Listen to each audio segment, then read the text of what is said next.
Élection en RDC, mesdames, messieurs, nous en parlons aujourd'hui encore une fois de plus dans l'actualité du jour. Les perdants félicitent les vainqueurs. Bonjour et bienvenue dans l'actualité du jour. Nous allons commencer à Goma. La police présente 24 présumés criminels dont ceux soupçonnés du meurtre d'un élément de la PNC et d'autres civils à Goma. Et puis, contestation des résultats des élections du 20 décembre 2023 en République démocratique du Congo. Ceux qui contestent peuvent saisir la Cour constitutionnelle et non la rue, car les champions de la rue est bien connu. Il s'appelle Félix-Antoine Tshisekedi, a dit Patrick Mouyaya. Messieurs et dames, vous êtes nouveaux, n'oubliez pas de vous abonner. Moi et vous, on se retrouve dans la deuxième partie de cette vidéo.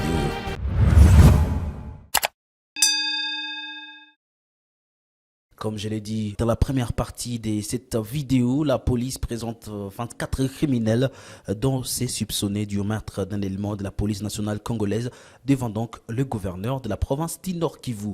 Plus de détails dans ces reportages de nos confrères de la cellule de communication du gouverneur. 24 présumés criminels répartis en 6 groupes interceptés dernièrement en ville de Goma par les services de sécurité ont été présentés au gouverneur militaire intérimaire du Nord Kivu ce mardi 2 janvier 2024 par les commissariats provinciaux de la PNC Nord Kivu. Selon la police, ces criminels qui sont passés aux aveux ont commis des faits graves dont les meurtres, assassinats, viols et vols à main armée. Certains parmi ces présumés criminels seraient auteurs des tueries de quelques figures bien connues de Goma. C'est entre autres M. Dogo Kalinda, un fonctionnaire de la MONUSCO, un médecin de la place et un major de la PNC. Les commissaires supérieurs Massengo de l'unité anticriminalité expliquent. Ils ont assassiné M. Kissé Kubutanwa, gérant de la station Mugabo au quartier Keshero, commune de Goma, au parking de Massissi. Ils ont assassiné le major Mitima Dassi Bouamve de la police nationale congolaise.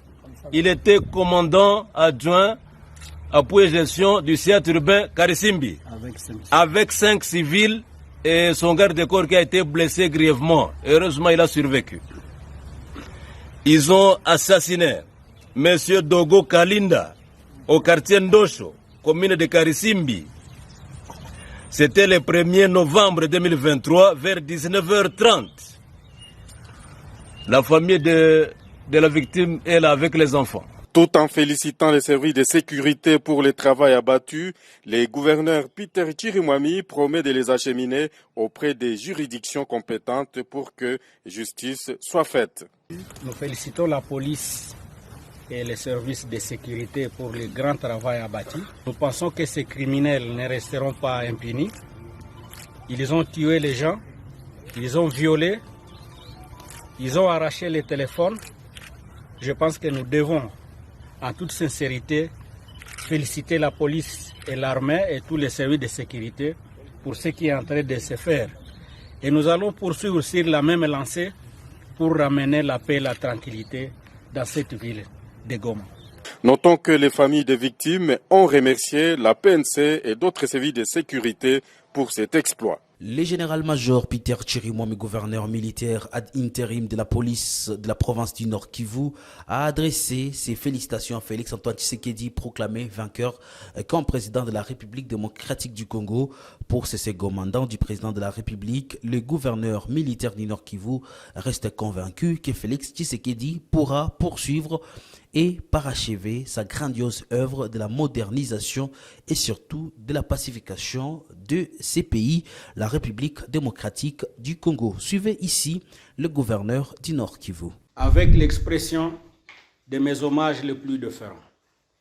Excellence, Monsieur le Président de la République, au nom du gouvernement de la province du Nord Kivu, sous état de siège, au nom de la population de la province du Nord Kivu et au mien propre, nous avons l'honneur et la grande joie de vous présenter nos sincères et chaleureuses félicitations à l'occasion de votre brillante réélection à la magistrature suprême telle que proclamée provisoirement par la CENI ce 31 décembre 2023.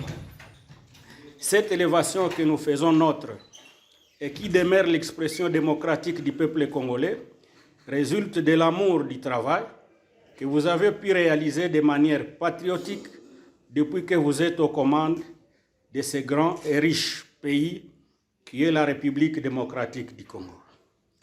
En votre qualité de pacificateur, rassembleur, bâtisseur, nous restons convaincus que ce second mandat que vous venez de remporter avec brio vous permettra à coup sûr de parachever votre grandiose œuvre de la modernisation et surtout de la pacification de ces bons pays. La population du Nord Kivu attend impatiemment le retour dans leurs milieux respectifs de plus de 3 millions de déplacés qui vivent dans des conditions inhumaines, dans des camps et sites de déplacés, à la suite de la guerre nous imposée par les Rwandais sous les labels d'IM23 et les ADF MTM ISCAP. Plaise à l'Éternel de vous combler de toutes ces bénédictions pour que vous conduisiez à bon port la République démocratique du Congo, que nous voulons tous une, indivisible, pacifiée, forte et prospère. Très haute considération. Et toujours dans la province du Nord Kivu, parlant de messages, de félicitations adressées au gouverneur, au président de la République démocratique du Congo. La communauté Hutu zone Est félicite le président Félix pour sa réélection. Cette victoire est non seulement la nôtre, mais aussi la vôtre, car elle est la résultante des efforts conjugués autour de vous par tous les Congolais. L'espoir des Hutus est total, surtout de voir ces enfants devenir réfugiés, déplacés et otages, être libérés et vivre la tranquillité qui leur privée depuis que les régimes du Rwanda et l'Ouganda ont aussi décidé de faire la guerre à la République démocratique du Congo. Ici, un extrait de cette déclaration de la communauté Hutu. Message de félicitations du peuple Hutu à son Excellence Monsieur le Président de la République démocratique du Congo, Félix Antoine Tshisekedi Tshilombo, à l'occasion de sa réélection au 20 décembre 2023. Excellence, Monsieur le Président de la République, c'est avec joie que le peuple Hutu a appris par la radio-télévision nationale congolaise RTNC votre victoire écrasante aux élections présidentielles du 20 décembre 2023. Cette victoire est non seulement la vôtre, mais également la nôtre, car elle est la résultante des efforts conjugués autour de vous par tous les Congolais qui ont été convaincus par vos actions et perspectives, parmi lesquelles la grande majorité des filles et fils Hutus se trouvant dans toutes les provinces du pays. Excellence, Monsieur le Président de la République, l'espoir des Hutus est total, surtout de voir ces enfants devenus réfugiés, déplacés et otages être libérés et vivre la tranquillité qui leur est privée depuis que les régimes voisins du Rwanda et de l'Ouganda en ont ainsi décidé. Les peuples Hutus profitent de cette opportunité pour vous rassurer de sa ferme détermination à vous offrir le meilleur de lui-même pour le succès de ce quinquennat. Que Dieu bénisse la RDC et sa population, que Dieu bénisse ce mandat vous confié par le peuple.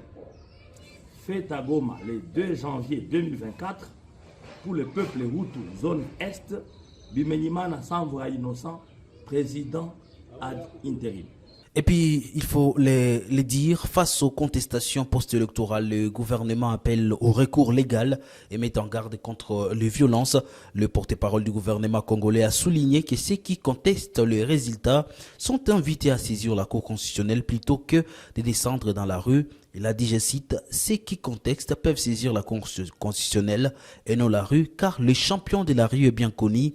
Il s'appelle Félix Antoine Tshisekedi. » Et le porte-parole du gouvernement congolais a averti contre la manipulation des jeunes pour commettre des actes de violence, soulignant que cela ne ferait qu'aggraver la situation et donner l'impression d'un chaos. Il a ajouté, « Il est hors de question de manipuler les jeunes pour commettre des actes de violence qui donnent finalement l'impression d'un chaos. » Patrick Mouya a appelé à la sagesse et au respect des institutions, insistant sur le fait que la Cour constitutionnelle est l'instance appropriée pour trancher les litiges électoraux.